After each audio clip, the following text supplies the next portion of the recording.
Through the memoir of my grandma, this tale gives a personal account of the significant event of World War II, and in doing so, intertwines an uplifting story of love and triumph. Beverley Smithson was born in Sydney, Australia in 1930. In 1939, when Beverley was just 9 years old, Australia's involvement in the Second World War was declared. Beverley remembers her grandfather listening to the announcement on the wireless and plotting the new battle on a map. During this time frame, unbeknown to Beverley, the future love of her life, Joe Bos, was making his way to Australia from Berlin. As a Jewish family, Joe's parents foresaw the dangers associated with staying in Germany as the Nazi Party rose in power. In 1938, just a year before the war was declared, the Bosses left their hometown for Mackenzie's Beach, narrowly escaping Jewish persecution. Beverley and her family were directly affected by the war.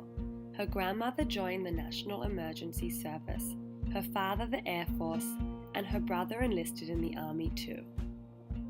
Government controls during the war resulted in new laws and regulations. Beverley remembers the rule of blackouts and brownouts, whereby she pasted paper on her home windows each evening to prevent the escape of light, and to stop the shattering of glass if a bomb dropped. There was also the rationing of clothing, footwear, tea, butter, and families were encouraged to be self-sufficient.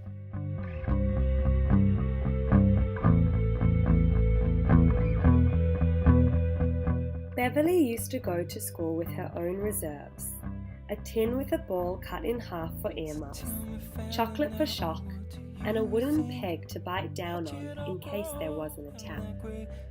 In 1945, when Beverley was 15, the war ended. There was dancing in the street and a celebratory vibe among the nation.